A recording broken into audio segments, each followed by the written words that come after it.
On a humid Monday morning, the air heavy with anticipation, Malcolm Carter stepped out of his modest sedan and into the serene yet eerily quiet town of Oaked. A name not widely recognized but respected in legal circles, Malcolm was no stranger to battles for justice. As a seasoned civil rights attorney, he had fought relentlessly for the voiceless. However, this battle was different. This was personal. He wasn't here for a client or a case. He was here for his father, Thomas Carter. Thomas Carter, a Black War veteran known for his unwavering discipline and community service, was lying in a hospital bed, fighting for his life. The man who had dedicated his life to serving his country and mentoring the youth of Oaked now bore the scars of a brutal police encounter.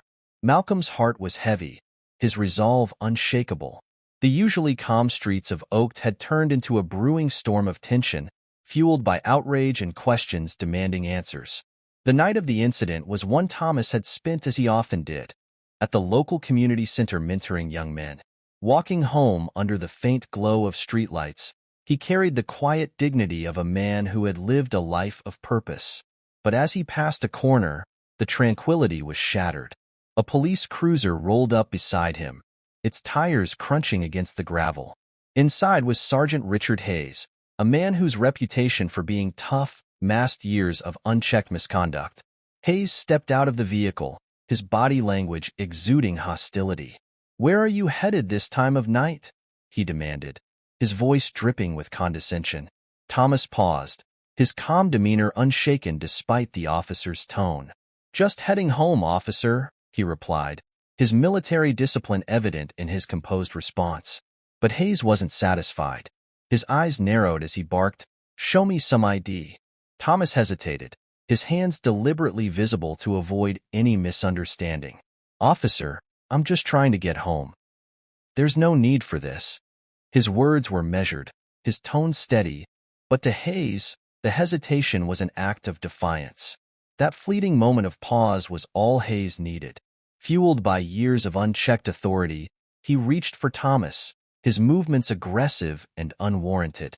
Instinctively, Thomas stepped back, a reflex born of self-preservation. But to Hayes, it was provocation. Without hesitation, the sergeant lashed out, striking Thomas and forcing him to the ground with brutal force. The impact was devastating. Thomas, a man who had faced the horrors of war, now lay crumpled on the pavement, his face bruised and swelling rapidly. By the time backup arrived, the damage was done. Medics were called, and Thomas was rushed to the hospital, slipping into a coma before even reaching the emergency room. As Hayes stood by, watching the aftermath of his actions unfold, a flicker of doubt crossed his mind. But the weight of his choices didn't stop him from justifying his actions to his colleagues. The scene was cleaned up, the narrative crafted, and the system that had protected officers like Hayes for years began its work once more. Hours later, Malcolm arrived at the hospital. The sterile hallways seemed to stretch endlessly as he walked toward the intensive care unit. Whispers followed him. Nurses and staff recognized him as the fierce attorney who had taken on impossible cases and won. But this time, the whispers carried a different weight. This was no ordinary case. This was his father. Inside the hospital room, Malcolm froze. His father, a man he had always seen as invincible, now lay motionless, his face nearly unrecognizable beneath the bandages.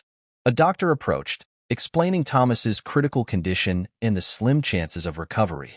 The next 48 hours, he said, would determine everything. Sitting by his father's side, Malcolm felt a surge of emotions, grief, anger, and an unrelenting determination. He couldn't let this stand. As the hours dragged on, he reached out to his vast network of activists, journalists, and attorneys. Within hours, the story broke, and the town of Oaked found itself thrust into the national spotlight. Protests erupted outside the Oaked Police Department, the quiet town transforming into the epicenter of a fierce debate on police brutality and racial injustice. The streets, once serene, now echoed with chants demanding justice. Malcolm, standing amidst the crowd, felt the weight of responsibility pressing down on him. This wasn't just about his father anymore. This was about every person who had ever suffered in silence. Meanwhile, Sergeant Hayes watched the chaos unfold from his home. The rising tide of outrage unsettled him, but he remained defiant. He had faced complaints before, after all, and the system had always shielded him. Yet, deep down, he knew this time was different. With Malcolm Carter leading the charge, this wasn't going to be swept under the rug. As the protests gained momentum, Malcolm worked tirelessly to gather evidence, file lawsuits, and prepare for the legal battle ahead. This was just the beginning, and Malcolm was ready to face whatever lay ahead, determined to turn his father's pain into a catalyst for change. The courtroom buzzed with tension as the trial of Sergeant Richard Hayes began, drawing national attention. Malcolm Carter, standing tall at the plaintiff's table, delivered a powerful opening statement that set the tone for the case. "This is not just about my father," he declared, his voice unwavering. "This is about every person who has been targeted, harassed, and hurt by those sworn to protect them. This ends now." The trial became a media spectacle, with every detail scrutinized and discussed. Malcolm had uncovered a disturbing pattern. Years of complaints against Hayes, buried by a system designed to protect its own. Witnesses testified about similar incidents of excessive force, painting a damning picture of Hayes' career. Evidence revealed a culture of silence within the Oaked Police Department, where officers like Hayes operated without accountability. Outside the courthouse, protests continued to swell. Activists held signs demanding justice for Thomas Carter and an end to police brutality. Malcolm's network of allies amplified the story, ensuring that the trial remained at the forefront of the national conversation. Meanwhile, journalists dug deep, exposing systemic failures within the department. The pressure on the Oaked Police Department grew unbearable, forcing them to confront years of negligence. Inside the hospital, Thomas Carter's condition began to improve.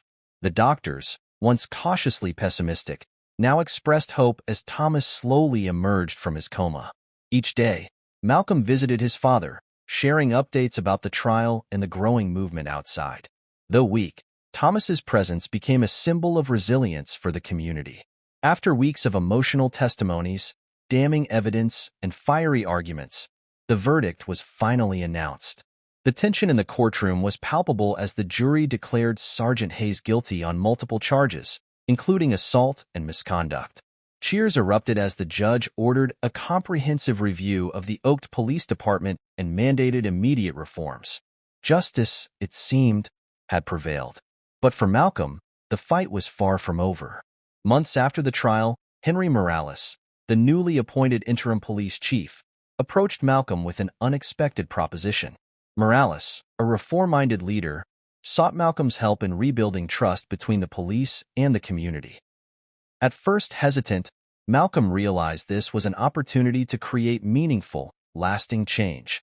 Taking on the role of a special advisor, Malcolm worked tirelessly to transform the Oaked Police Department. He led diversity training workshops, implemented accountability policies, and established community outreach programs. His work wasn't easy, but the results were undeniable. Slowly, the relationship between the police and the residents of Oaked began to heal. Meanwhile, Thomas Carter's recovery continued. The man who had once been confined to a hospital bed now stood tall, leaning on a cane but determined to make a difference. At a town hall meeting, Thomas surprised everyone by taking the stage. His voice, though steady, carried the weight of his experiences. "I served my country believing in freedom and justice for all," Thomas said, his words echoing through the room. "But for too long, those values haven't been true for everyone. My son didn't just fight for me. He fought for every person in this town. Together, we can make justice a reality." The crowd erupted into applause, moved by Thomas's courage and conviction. For Malcolm, the moment was transformative. His father's strength reignited his determination to continue the fight for justice, not just for their family, but for countless others. Over the years, the town of Oaked underwent a remarkable transformation. Crime rates dropped, trust in law enforcement grew, and the community became more unified. Malcolm established the Thomas Carter Justice Initiative, a foundation dedicated to supporting victims of police violence and advocating for systemic reform. The initiative quickly gained national recognition, with chapters opening across the country. Thomas Carter became a symbol of resilience and hope. He spoke at events, sharing his story and inspiring others to take action. Real change starts with seeing each other's humanity, he often said, his words resonating deeply with audiences. Malcolm's work extended beyond Oaked, reaching international platforms. His father's ordeal had sparked a movement, proving that justice was possible with perseverance and unity. Together, Malcolm and Thomas became beacons of hope, showing that even in the darkest times, resilience and determination could pave the way for a brighter future. One evening, as Malcolm prepared to deliver a keynote speech, he was joined by Chief Morales, now retired. "You and your father changed everything," Morales said. "Oaked is a better place because of you both." Standing on stage, Malcolm looked out at the audience, his father seated proudly in the front row. "We must never accept injustice as inevitable," he said, his voice filled with passion. "Change starts with our voices, our resilience, and our willingness to stand together. My father taught me that strength isn't about the battles we fight, but the lives we touch and the justice we pursue." The crowd rose to their feet in a standing ovation, their applause echoing a legacy of hope and change. For Malcolm and Thomas, the journey had been grueling, but it was worth every sacrifice. Together, they had left an indelible mark on the world, proving that even in the face of darkness, resilience and unity could light the way forward.